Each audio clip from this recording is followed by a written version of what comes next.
Eh bien aujourd'hui, chers téléspectateurs, spécifique, mesurable, atteignable, réaliste ou aussi temporel. Comment booster sa productivité? Eh bien, aujourd'hui, nous allons encore assister à un joli cours dans cette émission. Vous savez, les mardis et les mercredis, on essaie bien sûr de rester dans ce caractère très informatif et très cérébral de cette émission avec aujourd'hui un invité qui nous fait aussi l'insigne honneur de nous visiter. À côté, bien sûr, de cet invité, vous aurez les informations. Ce sera l'intégrale de la revue de presse de Une avec, bien sûr, Renaud et son invité. Aujourd'hui, on aura le docteur Hamidou Touré. On rappelle qu'il est analyste du discours médiatique.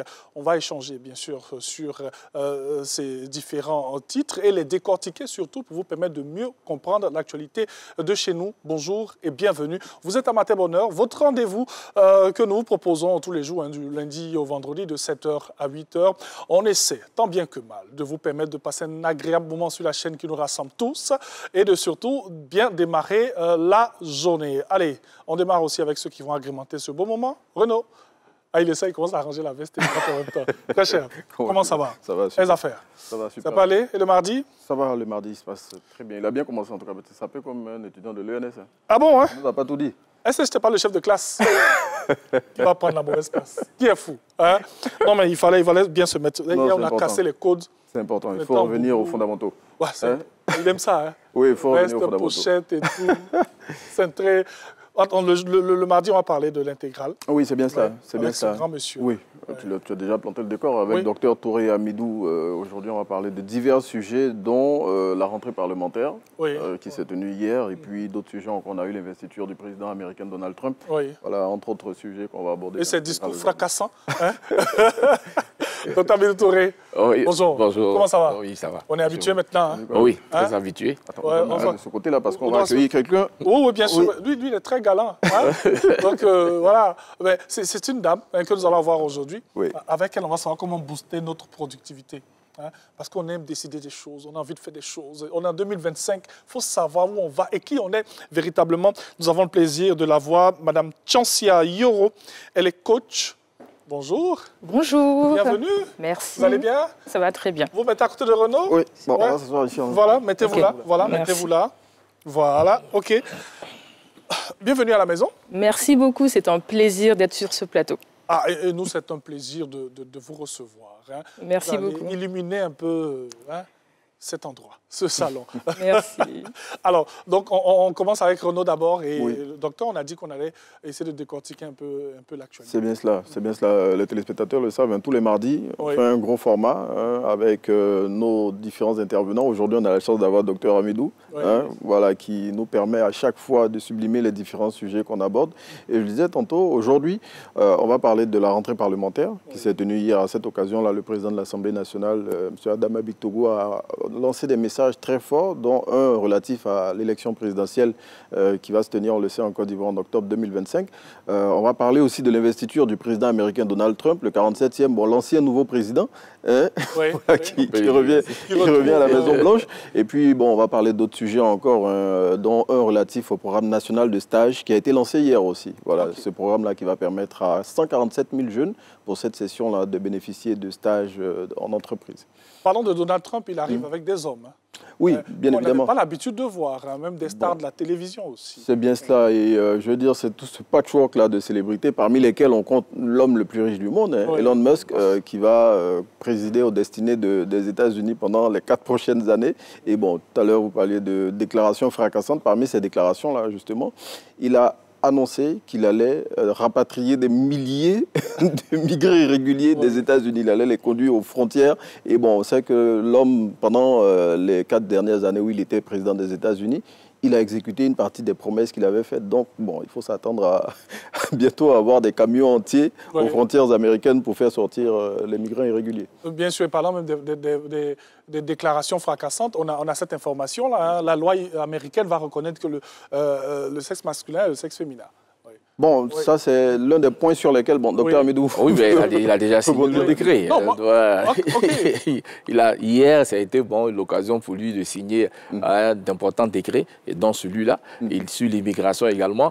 Vous savez, Donald Trump, c'est le spécialiste de la communication incantatoire. Donc, à tout va, il fait des déclarations fracassantes et brûlantes. Et déjà, il a annoncé les couleurs. Il a annoncé les couleurs. Donc, toutes ces informations que vous allez avoir dans l'intégrale de la revue de presse, on va décortiquer un peu cela.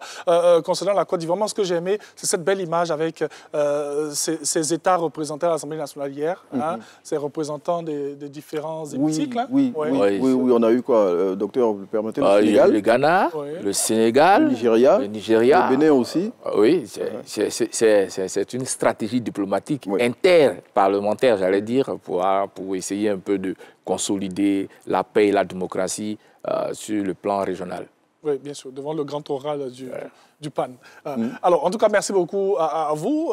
Madame Chansia Yoro, avec vous, on va savoir comment booster notre productivité. C'est important. Exactement. En début d'année, c'est une période propice pour la prise de résolution. On se fixe des objectifs. Encore faut-il les tenir. Encore faut-il réaliser ces objectifs-là. Donc aujourd'hui, on va apprendre des techniques pratiques pour booster notre productivité et atteindre ces objectifs de 2025. On va commencer bien sûr avec la théorie, hein, en début d'échange. Exactement. Puis ensuite, on va faire un cours. Hein. C'est ça. On a changé carrément matin bonheur. Hein. On étudie maintenant les mardis et les mercredis. On met les téléspectateurs à contribution aussi. C'est une très bonne chose parce que ça nous permet au moins, une fois avant de partir au boulot, de savoir qu'il y a des choses à apprendre. Et est-ce qu'en allant au travail, ce n'est pas l'occasion pour nous de les mettre en pratique? Je pense que c'est déjà pas mal. Ouais. Avec le tableau qui est là-bas, là, on va voir hein, qui vous êtes au juste. En tout cas, merci beaucoup d'être avec nous. On vous rappelle, pour les deux grandes articulations aujourd'hui, c'est d'abord l'intégrale avec le Dr Hamidou Touré. Ensuite, on parlera de comment booster notre productivité. Vous allez savoir un peu qui vous êtes et comment vous devez avancer. Exactement. Que j'ai bien, Exactement. J'ai bossé hier. Hier, là, c'était... Non, c'était fluide. Ouais, j'ai étudié. Hein. C'est ce qui a fait que j'ai failli arriver en retard. Mais bon, j'étais là. Hein. Mais je pense que je n'étais pas le seul. OK, allez, la suite, bien sûr, avec cette petite pause. Et quand on revient, on sera en compagnie de Renaud et le Dr Hamidou Touré pour l'intégrale de la revue de presse. À tout de suite.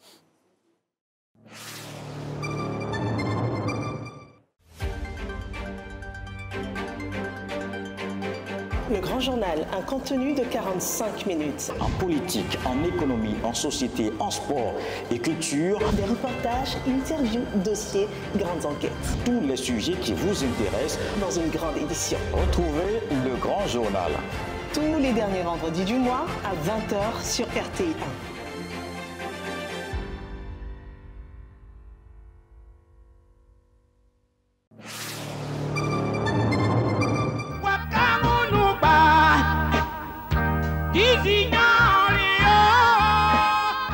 Superstar Station, Podium, RFK Show. Il était une fois. Il faut faire avec du vieux pour faire du jeune. Parce que l'histoire est répétitive.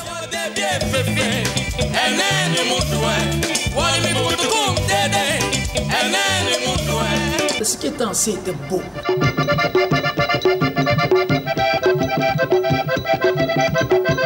J'ai beaucoup appris avec cette émission. Mon souhait serait que vraiment cette émission revienne. Pourquoi quitter la terre de mes ancêtres quand je sais qu'aucune autre terre ne me recevra? On apprend beaucoup à travers le conte. Revivez les grandes émissions et les grands moments de télévision des décennies passées à travers les émissions cultes de la RTI, présentées par Serge José Amesson tous les samedis à partir de 18h05 sur RTI 1.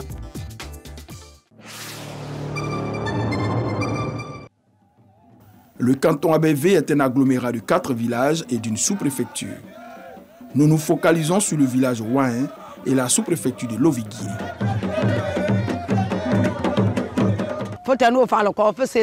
Tout sorcier, esprit malin qui aurait des velléités, des nuisances seront anéantis ou se dévoileront publiquement.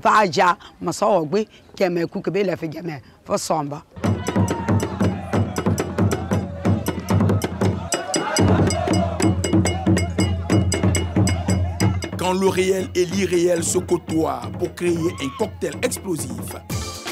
La fête de purification dans le canton ABV, dans au cœur de notre patrimoine, c'est ce mardi 21 janvier à 22h20, rediffusion samedi 25 janvier à 6h sur RTI 1.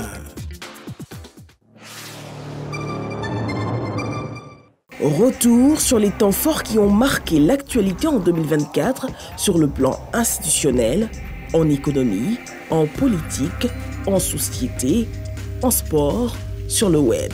La Coupe d'Afrique des Nations, la Côte d'Ivoire organise sa CAN et la remporte. À travers le monde, on a eu l'impression que pendant un mois, la Côte d'Ivoire n'était le seul pays qui était sur la carte du monde.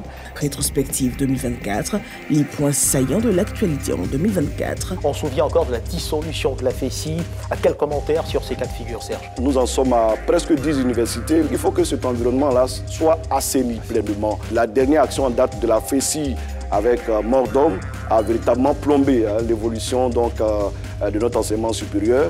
La rédaction de RTI1 vous donne rendez-vous ce mardi à 20h50 pour passer en revue ces grands événements qui ont marqué l'actualité en 2024. Présentation Herman Guivet.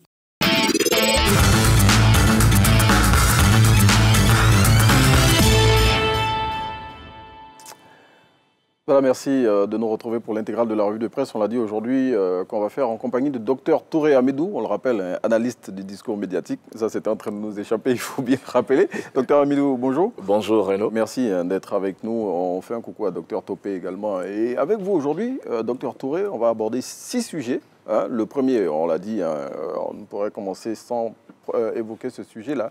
C'est la rentrée parlementaire 2025 qui s'est tenue hier. Et à cette occasion, le président de l'Assemblée nationale a lancé un message fort relatif aux élections présidentielles d'octobre 2025. Oui, naturellement, c'est un appel à la maturité politique et à la paix. Oui. Vous savez que dans son discours, déjà, il a situé les enjeux de l'élection présidentielle. Et pour ce faire, il appelle les uns et les autres parce que pour lui, c'est un texte de la maturité politique en Côte d'Ivoire. C'est bien ça. Voilà. Donc, c'est comme ça qu'il commence son discours et c'est important. Il faut interpeller les gens, il faut qu'ils comprennent qu'il y a des enjeux, mais en même temps, il faut que nous comprenions que c'est un texte pour montrer que nous sommes devenus matures politiquement, qu'on ait des élections apaisées.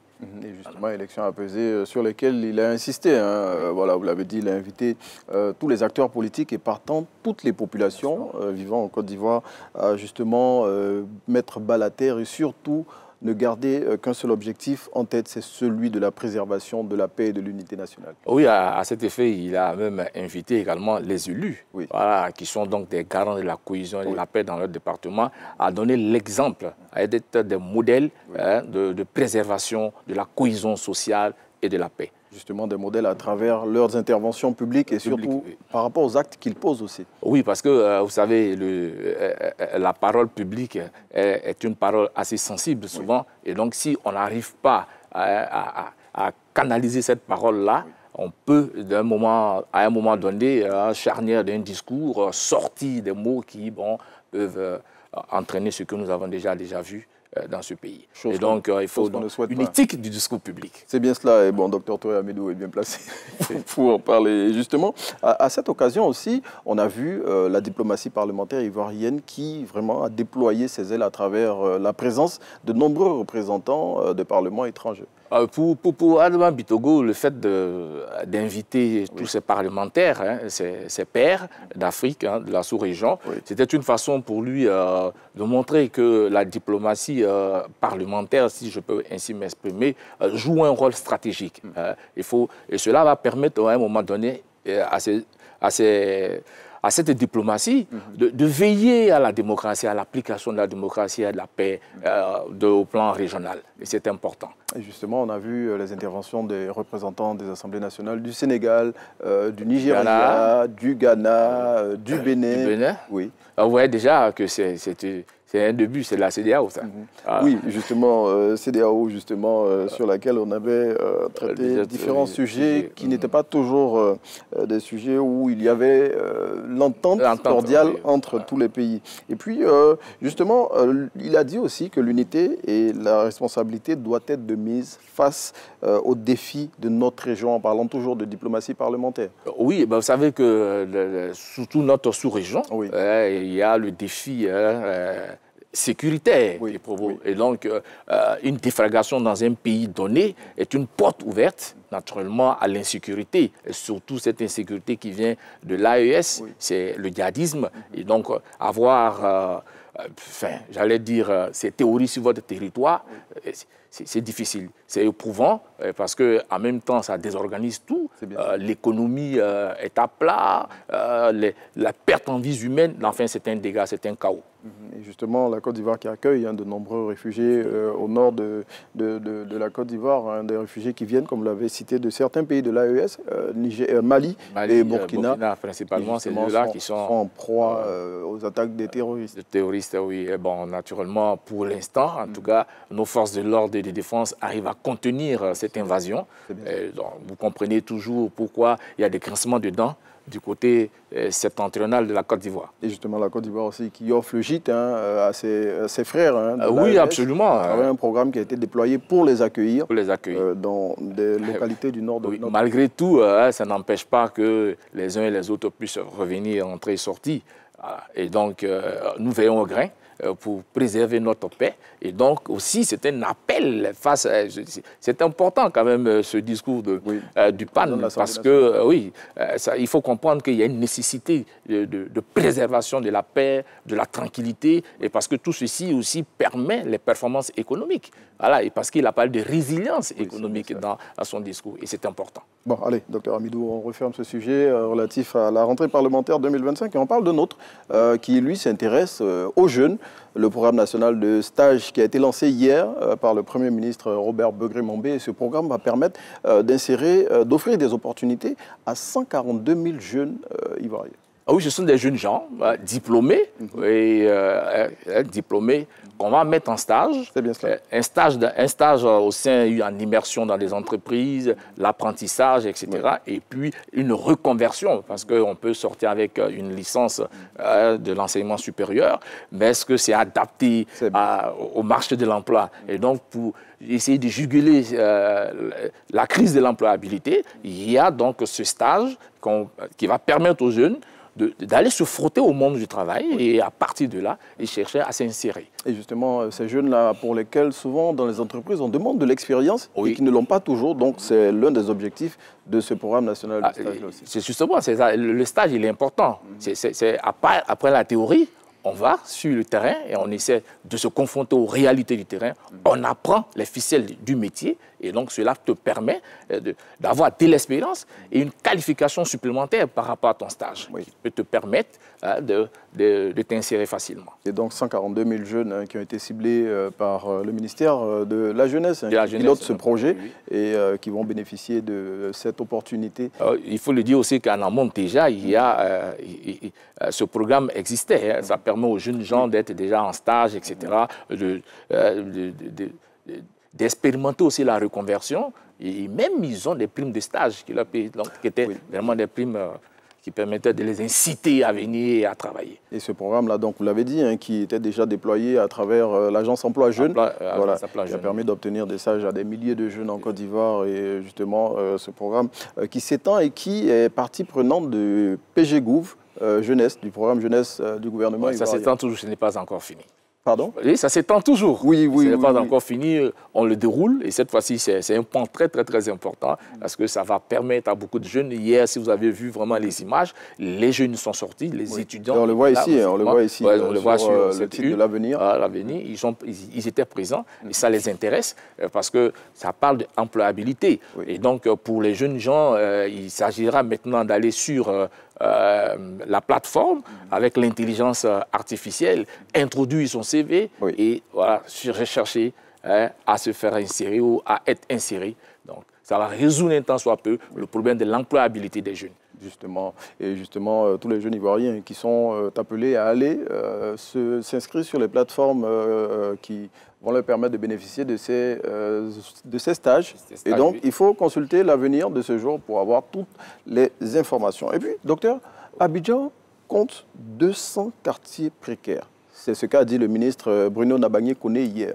Ah oui, ça, on le sait. On sait déjà que... Mais 200, bon, je dis... oui, 200, c'est énorme. C'est énorme pour le district d'Abidjan, déjà, s'il y a eu des opérations de déguerpissement, ça voulait dire qu'il existe réellement des quartiers précaires. Et tous les quartiers précaires ne sont pas logés à la même enseigne. Il y a certains qui sont sur, j'allais dire, des parcelles difficiles. Il y en a qui sont sur des flancs de collines et tout ça. Etc. Oui, oui. Et donc, bon, aujourd'hui, il faut chercher à redorer le blason de... Bon, si on peut le dire ainsi. Si on peut le dire ainsi. Donc, en essayant tout de même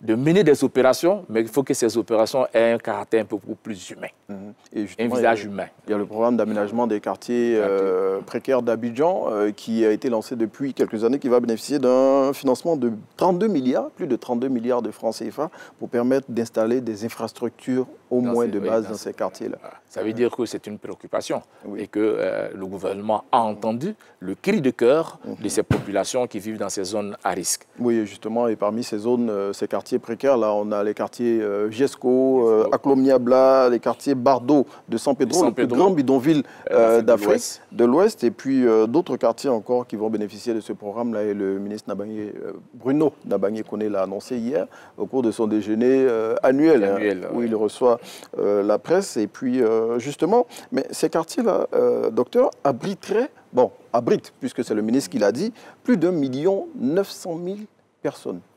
Vous êtes à 200 quartiers. On voit qu'Abidjan compte 6 millions d'habitants, à peu près. Bon, 1 900 000, c'est près du tiers de la population. Voilà. Abidjanaise. Il y a une crise quand même de logement. De logement. Et que quand les populations viennent un peu... si vous remarquez bien, surtout à Cocody, ceux qui habitent ces quartiers précaires sont pratiquement ceux qui travaillent dans les maisons conçues de la commune de Cocody. Et donc, plus ou moins, il y a une difficulté à aller très loin, habiter. Donc, il y a une sorte de naissance spontanée de ces bidonvilles aux alentours des quartiers UP.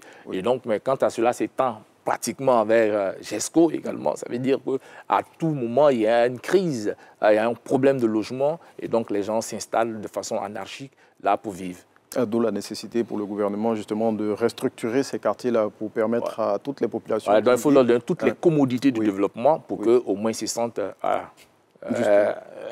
en vie, d'abord d'une part, et qu'on s'intéresse à eux. C'est des humains, c'est des Ivoiriens.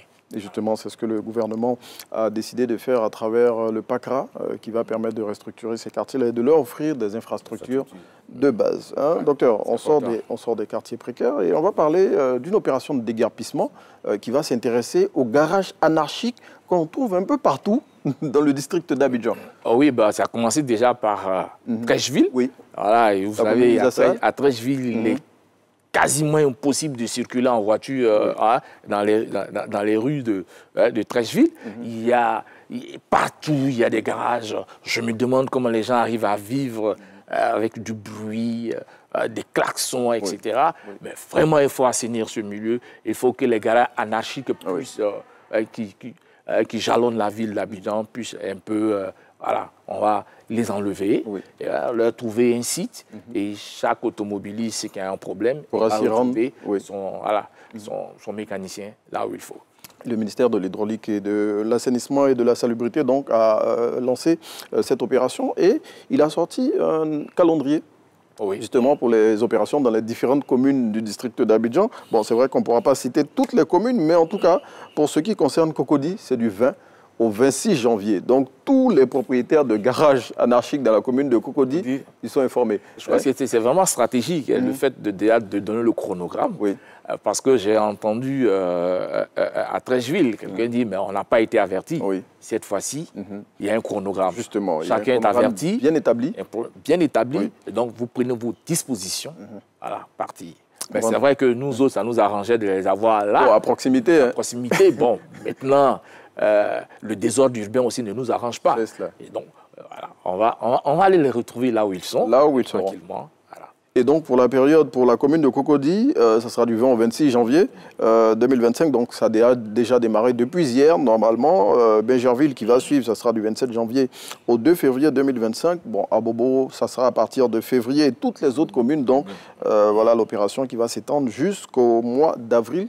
Ça finira normalement le 6 avril 2025 et le ministère de l'Hydraulique, de l'Assainissement et de la Salubrité a appelé donc les propriétaires de tous ces établissements, bon, si on peut les nommer ainsi, oui, de prendre leur disposition. Installés oui. pêle-mêle à travers le district. Bon, c'est typique du comportement des Ivoiriens. Mais en même temps, avis, docteur, à tous ceux qui ont leur véhicule dans ces établissements-là, allez les récupérer, avant que vos véhicules ne se retrouvent dans les différentes fourrières. Ouais. Allez, docteur, on va parler d'une autre opération.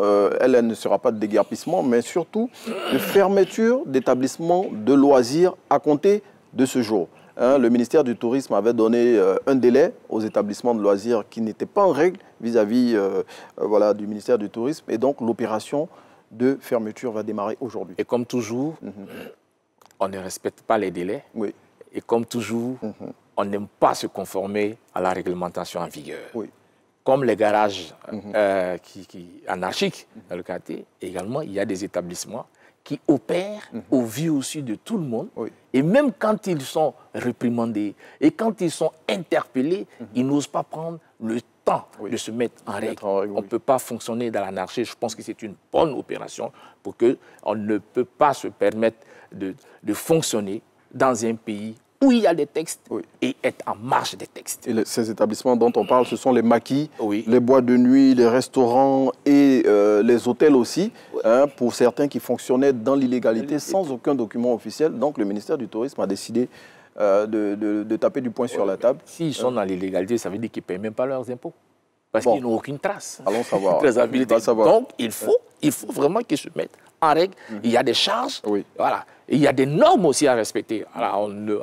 On n'a pas un restaurant et on ne sert pas ce qu'il faut, n'importe quoi. Il y a de l'hygiène, il y a un certain nombre de choses qu'il faut respecter pour que vraiment on soit digne. Parce que quand c'est le ministère du Tourisme qui parle, c'est l'image également de la Côte d'Ivoire. Si des touristes arrivent et rentrent dans un établissement où il n'y a aucune norme, il n'y a aucune règle, c'est l'image de marque de la Côte d'Ivoire. Côte d'Ivoire sublime qui sera écornée. Et justement, ce programme-là qui s'inscrit dans le cadre du programme Côte d'Ivoire Sublime. Et cette loi, le Code du tourisme qui a été adopté en 2014, justement, prévoit que tous les établissements qui ne sont pas en règle puissent être en règle vis-à-vis de la législation ivoirienne. Et bon, pour certains propriétaires de ces établissements-là, ils estiment que voilà, on les étrangle parce qu'il y a trop de taxes à payer. Et certains même évoquent le fait qu'ils n'aient pas reçu la prime de soutien qui avait été donnée pendant la période du Covid. Donc, c'est ça qui aurait impacté leurs activités, docteur. On peut les comprendre. Ils vivent dans le secteur, ils savent les problèmes qu'il y a, mais ils peuvent appeler à la négociation. Ils peuvent créer un cadre de discussion pour essayer d'exposer leurs difficultés. Et ensemble, je pense que s'ils servent la nation ivoirienne, on trouvera des solutions pour eux. Bon, le ministère du Tourisme dit que ce cadre de discussion, il existe. Il a existé, on leur a fait plusieurs facilités, on leur a permis de continuer leurs activités. Normalement, selon le ministère du Tourisme, la mesure de fermeture aurait dû être appliquée au mois de décembre 2024. Mais bon, le ministre a été large, le ministre Sandou Fofana a été large, il leur a permis de fêter. Et donc là, maintenant, il dit on passe à la phase de répression. On passe à la phase de répression maintenant. Fini le dialogue, la répression.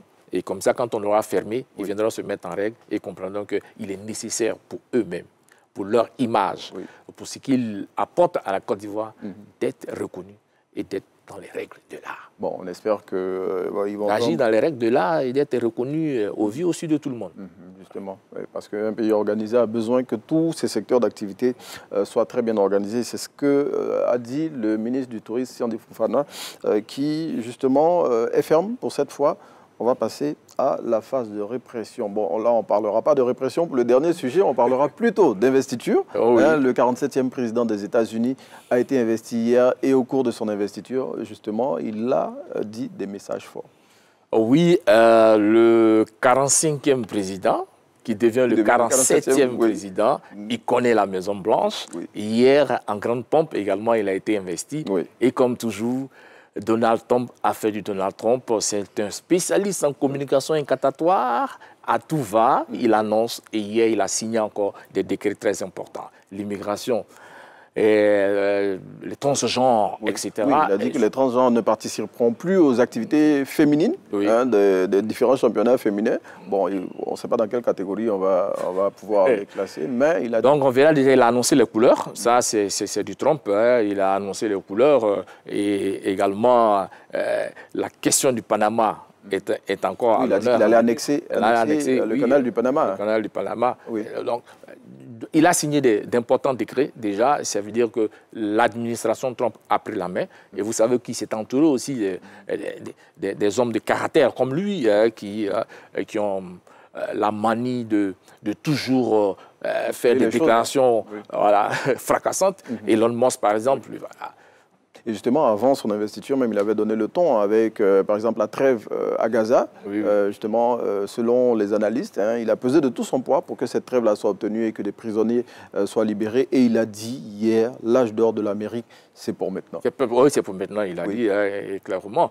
Si vous voyez qu'il parle du canal de Panama, pour lui, c'est la Chine qui va annexer, qui gouverne cette partie du canal. Et donc, là, déjà, il a donné le ton. Donald Trump veut s'imposer en maître absolu.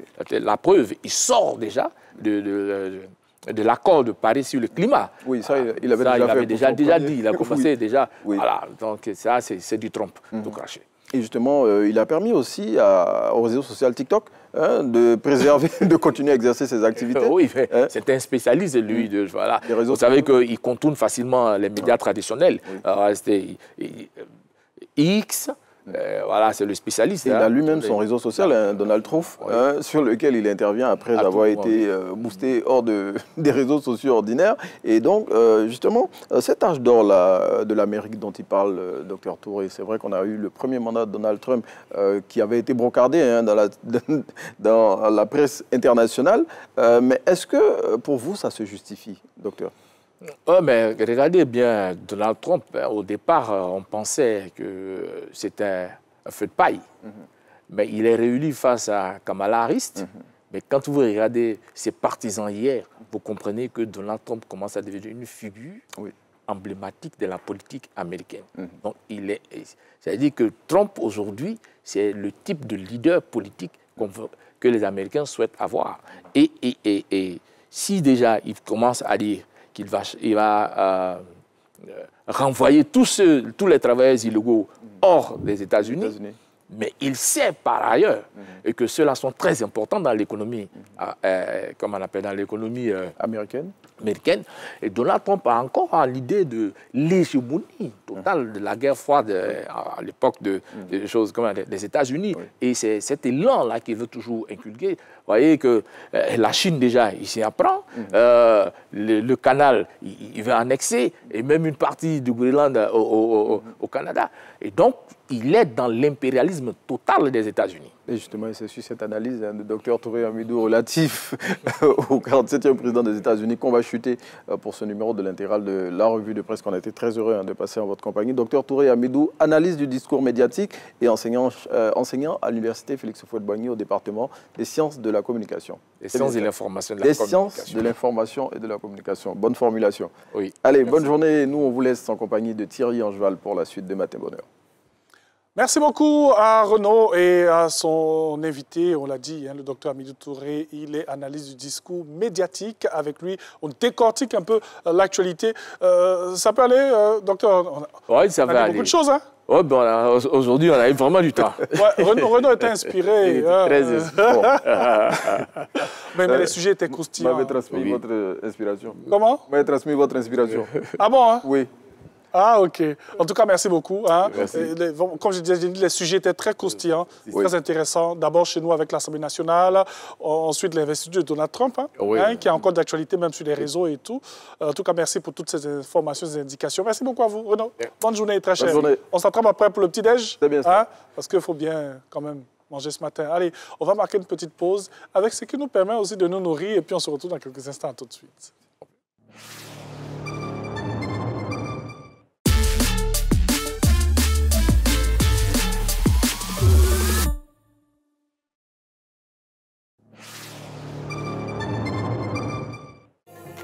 Awané 2025 démarre bientôt. Responsable d'établissement scolaire, pour faire le bonheur de vos élèves, inscrivez-vous dès maintenant en mentionnant votre contact, le nom de votre école et sa situation géographique. Envoyez vite votre demande d'inscription à awané@rti.ci. Awané, c'est chic avec Tata Naomi.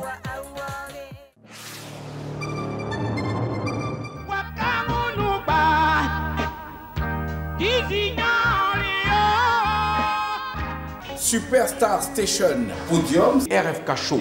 Il était une fois. Il faut faire avec du vieux pour faire du jeune. Parce que l'histoire est répétitive.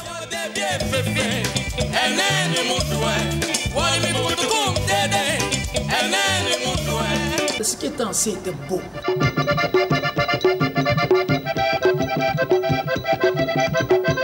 J'ai beaucoup appris avec cette émission. Mon souhait serait que vraiment cette émission revienne. Pourquoi quitter la terre de mes ancêtres quand je sais qu'aucune autre terre ne me recevra? On apprend beaucoup à travers le conte. Revivez les grandes émissions et les grands moments de télévision des décennies passées à travers les émissions cultes de la RTI, présentées par Serge José Amesson tous les samedis à partir de 18h05 sur RTI 1.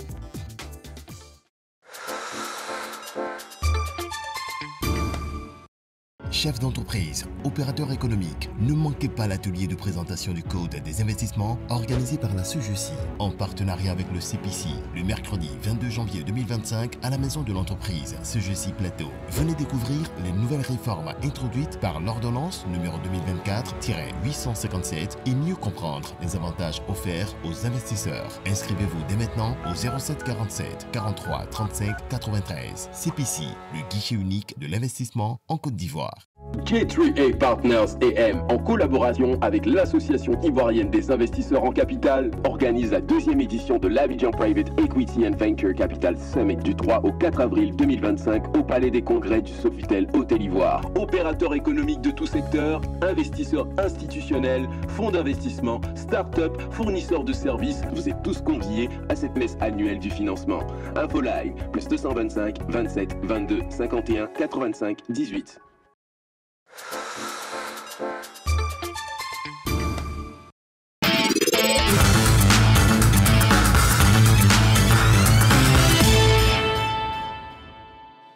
Voilà, nous sommes de retour dans Matin Bonheur. Merci à Renaud et son invité pour l'intégrale de la revue des Unes. Mais nous, pour la suite, nous allons encore échanger sur d'autres sujets assez croustillants pour vous permettre de booster votre productivité pour atteindre vos objectifs. C'est important en cette année 2025. Madame Nioro, exactement. C'est important. C'est très, très important parce que souvent, on se fixe des objectifs et on se retrouve en fin d'année déçu. Ouais. Parce qu'on n'a pas pu atteindre ces objectifs-là. Donc, au-delà de se fixer des objectifs, c'est très bien d'avoir des stratégies pour atteindre ces objectifs. Et vous êtes là pour nous donner ces stratégies. C'est exactement cela. En tout cas, on sera avec vous jusqu'à la fin de cette émission. Mais permettez qu'on puisse s'attarder un peu sur ce mot-clé. C'est quoi la productivité? Alors, la productivité, c'est tout simplement la capacité à accomplir une tâche de façon efficace et efficiente. Le but n'étant pas de faire plus, mais de faire mieux. Donc être productif, c'est accomplir une tâche de façon efficace. Et la productivité permet justement d'atteindre ses objectifs. Mais une chose à retenir, c'est que pour être productif, il faut être intentionnel. Il faut une dose d'intentionnalité, parce que si on n'est pas intentionnel dans ce qu'on fait, c'est compliqué. Bien sûr, merci même de signifier cela, parce qu'il y en a qui sont très... qui dorment un peu sur les lauriers, il y en a qui se contentent de peu. Exactement. L'importance de cette productivité-là dans notre vie de tous les jours. Dans la vie de tous les jours, être productif, ça donne une certaine satisfaction. Okay. Parce que plus on se met dans l'action, parce qu'être productif, c'est justement ça, être dans l'action. Plus on est dans l'action, plus on travaille à la concrétisation de cette vision qu'on peut avoir pour l'année. Alors, on est productif en famille, en entreprise, ou spécifiquement, ou spécialement, ou partout? On est productif à chaque fois qu'on a une mission à accomplir, que ce soit dans notre vie personnelle, au travail. À chaque fois qu'on a un objectif à atteindre, il faut travailler justement à être productif pour réussir à manifester justement, pour qu'on sorte du monde de l'imaginaire, pour arriver dans le monde de la réalité, de ce qui est concret. Il faudrait bien nous suivre, hein, chers téléspectateurs, parce que ce qu'on va dire aujourd'hui, c'est tellement important pour nous. On aura plusieurs étapes. Hein. On va passer tout à l'heure à notre tableau. Vous me dites, hein, quand vous êtes prête, on passe au tableau pour pouvoir décortiquer ce que nous sommes en train de dire. C'est vrai qu'il y a des thèmes très intéressants là-bas. On parle de temporel, enfin, smart. On en parlera bien sûr tout à l'heure. Pour l'instant, quelques questions hein, pour mieux comprendre notre sujet d'aujourd'hui. C'est vrai que généralement, dans notre vie de tous les jours, il y a des routines. Hein? On a des choses qu'on fait tout le temps et tout. Pourquoi instaurer ces routines si essentielles pour être productif? Oui. Justement, vous l'avez très bien dit, on a des routines au quotidien. Oui. Les routines, c'est tout simplement des actions répétées dans le temps qui deviennent des habitudes et qui s'insèrent dans notre quotidien. Okay. Donc le matin, on a l'habitude de faire certaines choses, le soir, etc. Donc les routines sont des habitudes qui existent déjà. Oui. Le but, c'est de réussir à intégrer dans sa routine des actions qui nous permettent d'être productifs par rapport aux objectifs qu'on a pour l'année. Donc, je prends un exemple. Si je me réveille le matin, quelles sont les actions que je pose chaque matin au réveil avant de partir au travail? Et le soir aussi, quand je rentre à la maison, quelles sont les actions que je pose? Dans ces actions-là, il ne faut pas seulement faire de la détente, de la relaxation, oui. Mais il faut aussi intégrer un travail concret sur ces objectifs, donc du coup être productif. Et on peut avoir aussi une routine au travail. Qu'est-ce qu'on fait au travail pour être productif? Donc c'est vraiment réussir à insérer des plages horaires où on travaille à la réalisation de ces objectifs. Alors, permettez-moi cette question. Hein. C'est vrai que les gens nous regardent, ils vont se dire, par exemple, oh, ça c'est pour les gens qui ont l'argent, c'est pour les gens qui sont riches. Oh, nous, on n'a pas le temps pour ça et tout. Est-ce que tout le monde peut se permettre cela? Oui, être productif, oui. Justement, c'est ce qui permettra d'améliorer son futur. OK. Parce que si on se repose sur ses lauriers et qu'on se dit que la productivité, c'est pour une certaine catégorie de personnes, justement, ouais. On s'enlise dans la situation dans laquelle on est. Alors que si on prend la décision de faire de 2025 l'année où on est productif, l'année où on travaille sur nos objectifs, justement, ça pourra faire changer la situation dans laquelle on se retrouve. Allons dans plus de détails pour savoir comment prioriser ces tâches. Alors, comment prioriser ces tâches? Oui. Là, on va parler d'un aspect qui est très important qu'on verra tout à l'heure, qui est la loi de Pareto. Donc, c'est une astuce assez pratique pour prioriser ces tâches.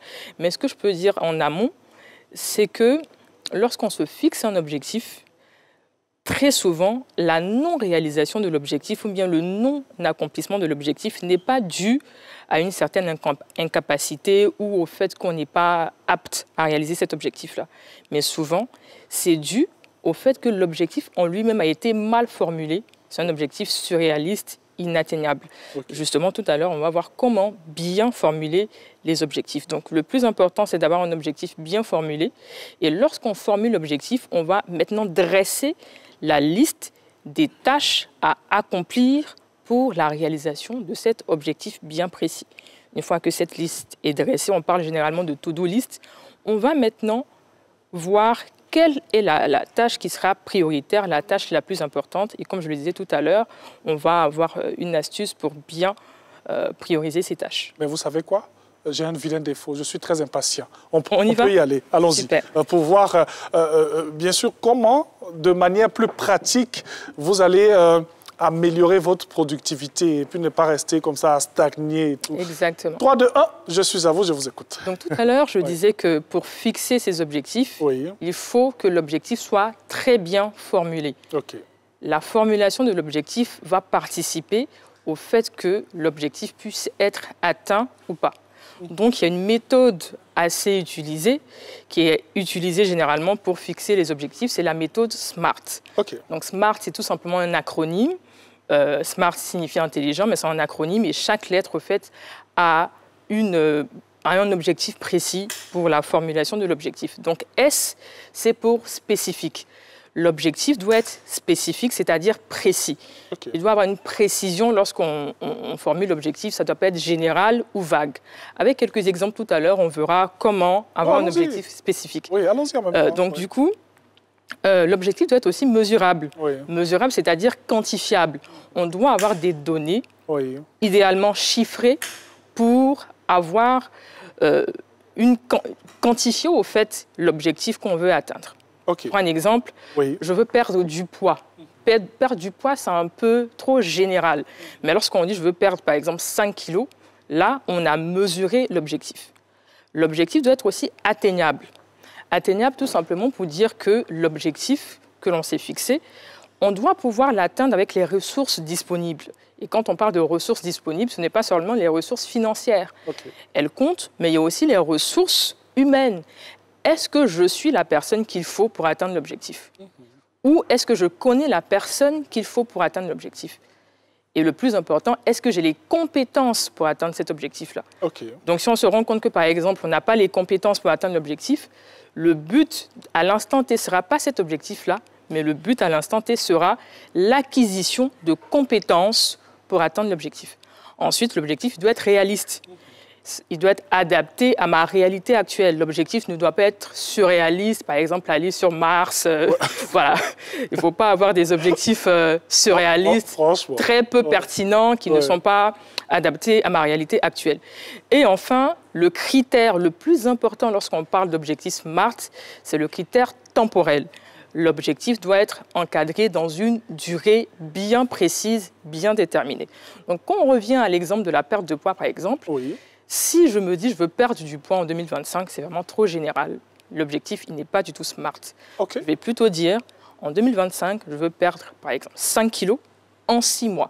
D'où la précision. D'où la précision, d'où le critère mesurable et surtout le critère temporel parce qu'on a décidé de le faire en 6 mois. On va encore approfondir l'objectif SMART en disant, par exemple, je veux perdre 5 kilos en 6 mois en faisant 3 séances de sport par semaine. Là, on a toutes les données pour justement que cet objectif puisse être réalisé. Alors, vous savez, les gens aiment l'argent, hein, donc on va chercher un peu dans cette histoire de... On veut chercher un peu d'argent. Hein? C'est ça. OK. On veut faire du commerce, par exemple. Des sujets, des exemples très simples hein, pour les gens qui nous suivent en ce moment. Cette année, je veux économiser au moins 5 millions. Hein? Je sais que je suis fonctionnaire, j'ai un salaire moyen qui me permet de vivre tranquillement, mais je veux économiser 5 millions. Qu'est-ce que je regarde? Qu'est-ce que je prends en compte et tout? Déjà, il y a certains critères qui sont respectés dans cet objectif. Il y a une certaine précision. On sait qu'on veut économiser 5 millions. C'est aussi mesurable, c'est 5 millions. Mais on va se poser, est-ce que le critère atteignable est rempli? Les 5 millions, est-ce que j'ai les ressources financières pour planifier cette économie de 5 millions que je vise? Bien sûr, oui. Donc, si j'ai les ressources, il n'y a pas de problème. Je vais maintenant mieux mesurer et déterminer le montant précis que je veux mettre de côté tous les mois pour atteindre cette somme de 5 millions. Et aussi, il faut préciser le critère temporel. En combien de temps est-ce que je vais mettre 5 millions de côté? Est-ce que c'est en 6 mois? Est-ce que c'est d'ici les 12 mois? Donc, déterminer le critère temporel et surtout dans cet objectif-là, ce qui sera très important, c'est l'aspect atteignable et réaliste. Est-ce que j'ai la capacité d'atteindre cet objectif-là? Et si je n'ai pas la capacité, que ce soit parce que je n'ai pas les ressources financières ou je n'ai pas les compétences qu'il faut, je vais maintenant réfléchir à quelle stratégie je mets en place en 2025 pour créer de la valeur pour avoir ces ressources-là. Donc, c'est un peu ça. Est-ce que c'est une erreur lorsqu'on essaie de se surpasser? On se dit, c'est vrai que c'est un peu compliqué pour que je puisse atteindre cet objectif, mais je vais me surpasser pour le faire parce que l'essentiel, c'est les résultats. C'est très bien de se surpasser, mais c'est très bien d'être réaliste. Il ne faut pas être dans le déni. Il faut accepter sa réalité et justement mettre en place des stratégies pour faire changer cette réalité-là. Donc, ça sera tout simplement de déterminer quelles sont les actions justement concrètes que je vais poser au fur et à mesure pour atteindre cet objectif et du coup se surpasser comme vous l'avez dit. Bien sûr. On continue là ou on va s'asseoir? Tout à l'heure, vous avez parlé de comment fixer ses priorités et on va le voir tout de suite juste à l'arrière du tableau. Je vous aide. Merci beaucoup. Donc là, on va parler de la loi de Pareto. Oui, vous l'avez évoqué tout à l'heure. C'est exactement ça. Et du coup, c'est une méthode qui permet de prioriser ses tâches. Donc la loi de Pareto ou la loi des 80-20. Donc en termes faciles, la loi de Pareto stipule que 20% des efforts produit 80% des résultats. OK. Donc 20% des efforts produit 80% des résultats. Je prends un exemple assez classique. Allons-y. Généralement, 20% de notre garde-robe est porté 80% du temps. Vous me direz si je me trompe. Très souvent, dans notre garde-robe, on a plusieurs vêtements, mais on ne les met pas tous. Justement. Il y a certains vêtements qu'on répète plusieurs fois, que ce soit dans la semaine ou dans le mois. Donc, cette loi peut s'appliquer aussi à ce domaine-là. Oui, quand on bise beaucoup. Hein. Exactement. Vous savez comment on appelle ces genres de vêtements? L'Éternel est mon berger. Petite digression, allons-y. Exactement. Aussi, dans le monde des affaires, il a été aussi prouvé que très souvent, 20% des clients participent à 80% du chiffre d'affaires. OK. Donc, du coup, c'est une loi que lorsqu'on l'applique au domaine de la productivité, 20% des tâches qu'on va accomplir permettront de réaliser 80% du résultat qu'on vise à atteindre. Donc, le but, c'est de déterminer ces 20% essentiels dans ma liste de tâches. Okay. J'ai, par exemple, 10 tâches à réaliser. Quelles sont les 20% de tâches que lorsque je les réalise, ça booste automatiquement le résultat. Donc, on va dire 20% de tâches importantes. Exactement. Les plus importantes même. Les plus importantes. Et lorsqu'on accomplit ces tâches, on se rend compte qu'on a finalement atteint 80% de ce qu'on veut atteindre. Parce que le drame, c'est que très souvent, quand les gens ont une liste de choses à faire, ils vont se concentrer sur les choses les moins...